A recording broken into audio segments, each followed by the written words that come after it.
बिस्मिल्लाहिर्रहमानिर्रहीम। आज second lecture है 9th क्लास मैथमेटिक्स का, चैप्टर 1 हम कर रहे हैं मैट्रिसेस एंड डिटर्मिनेंट्स। इंट्रोडक्शन थोड़ा सा देख लेते हैं, मैट्रिसेस किस फील्ड में जो है वो यूज़ होते हैं। फ़िज़िक्स में यूज़ होते हैं, statistics, electronics and other fields of science में ये यूज़ होते हैं। And matrices have played a very important, a very vital role in this age of computer science. The idea of matrices was given by Arthur Cayley.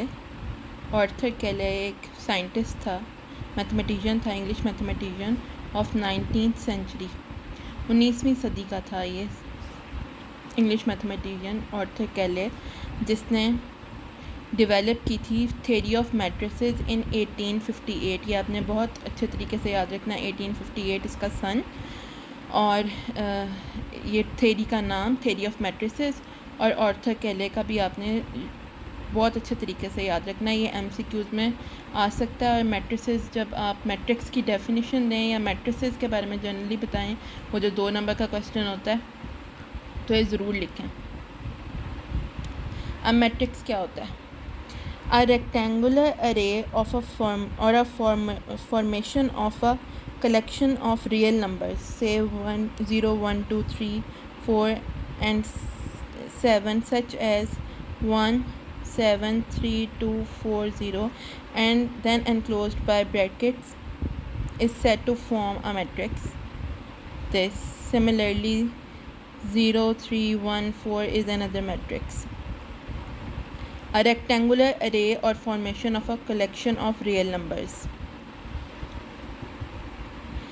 We term the real numbers used in the formation of a matrix as entries or elements of the matrix. Plural of matrix is matrices. यानी matrix में जो real numbers use हो रहे हैं formation में उसकी, उसको हम लोग एंट्रीज़ या एलिमेंट्स कह सकते हैं मैट्रिक्स के। The matrices are denoted by conventionally by capital letters. जब हम लोग matrices को mention करते हैं, यानी उनका नाम लिखते हैं, तो वो कैपिटल लेटर्स उसमें यूज़ करते हैं, ठीक है, और इंग्लिश अल्फ़ाबेट्स के, यानी ABC something like that. Okay, अब देखते हैं rows and columns of a matrix क्या होते हैं। It is important to understand an entity of a matrix with the following formation. ये जो हॉरिजॉन्टल होती हैं, हॉरिजन होता है ना आपका, सूरज वगैरह जो आपका हॉरिजन होता है, उसके जो यूं होती हैं वो रोज़ कहलाती हैं, और जो वर्टिकल होती हैं वो हमारी कहलाती हैं कॉलम्स। ये वाली रोज़ कहलाती हैं, R1 R2 R3।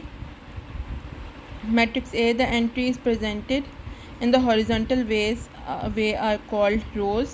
In matrix A, there are 3 rows as shown by R1, R2 and R3.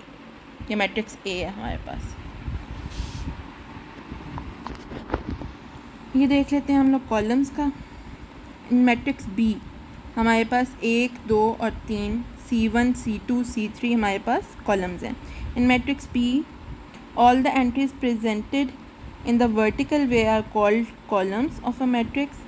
Matrix B has 3 columns as shown by C1, C2 and C3. It is interesting to note that all the rows have same number of elements and all the columns have same number of elements, but number of elements in rows and columns may not be same. यानी ज़रूरी नहीं है कि इस example की तरह हर matrix जो है उसमें सेम नंबर ऑफ़ कॉलम्स और सेम नंबर ऑफ़ रोज़ हो। No. Order of a matrix देख लेते हैं। The number of rows and columns in a matrix specifies its order. If a matrix M has M rows and N columns, then M is said to be of order M by N. For example, in M there are 2 rows and 3 columns, तो इसका order क्या होगा? 2 by 3 M into N, since it has 2 rows and 3 columns. Whereas in matrix N देख लेते हैं, 3 रोज़ हैं और 3 ही columns हैं, तो इसका ऑर्डर होगा 3 by 3। इस P मैट्रिक्स में देखते हैं 3 2 and 5 है, ठीक है, ये एक ही रो है और 3 कॉलम्स हैं, यानी 1 by 3 इसका, ये लिखा हुआ है 1 by 3 इसका ऑर्डर होगा। इक्वल मैट्रिसेस क्या होते हैं? दो मैट्रिसेस हैं हमारे पास A एंड B, उनको तभी इक्वल कहेंगे इफ़ एंड ओनली इफ़ ये वाली कंडीशंस दोनों पूरी होती हैं। Order of A is equal to order of B और their corresponding entries are equal, उनकी कॉरस्पॉन्डिंग एंट्रीज जो हैं वो बिल्कुल इक्वल होंगी। अब ये देख लेते हैं, एग्जाम्पल देख लेते हैं। A है 1 3 -4 2 और B है 1 3 -4 और 2 आर इक्वल मैट्रिसेस, ये दोनों इक्वल हैं। इन दोनों में देख लेते हैं इन दोनों का, क्योंकि इसको B को ऐसे भी लिख सकते हैं ना 1 3 -4 2, तो ये इसका और इसका ऑर्डर भी सेम है, इसका और इसका बेशक इसका देख लें, इसका भी ऑर्डर सेम है, 2 रोज़ और 2 कॉलम्स, 2 रोज़ और 2 कॉलम्स, और जो इनकी ऑपोजिट मतलब जो कॉरस्पॉन्डिंग इनकी एंट्रीज़ हैं 1 हो गई, 1 है इधर, 3 है इधर भी 3 है, इधर -4 है इधर -4 है, ये इसके कॉरस्पॉन्डिंग 8 4 -2 यानी कि 2 हो गया, तो ये इक्वल मैट्रिसेस हैं। ठीक है, we see that order of matrix A equals to order of matrix B, their corresponding elements are equal, thus A equals to B। अब ये L और M का देखते हैं। 2 3 -1 2 and M is 2 3 -1 -2, they are not equal। क्यों? क्योंकि जो इसका ऑर्डर तो चलो ठीक है सेम है, 2/2 इसका भी है, 2/2 इसका भी है, लेकिन ये जो कॉरस्पॉन्डिंग एंट्री नंबर 4 है, ये वाली जो आप देखें यहाँ पे 2 है और यहाँ पे -2 है, जो कि इक्वल नहीं है।